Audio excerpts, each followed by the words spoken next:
All right, the Husqvarna light tough bar weighs in at 388,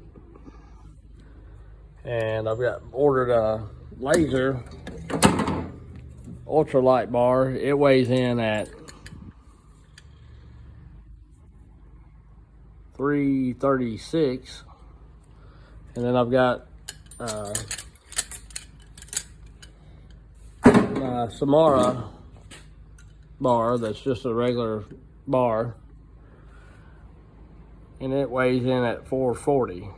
So the ultralight laser is about a pound less than the regular Samara, and the Husqvarna and the ultralight difference is about a half pound.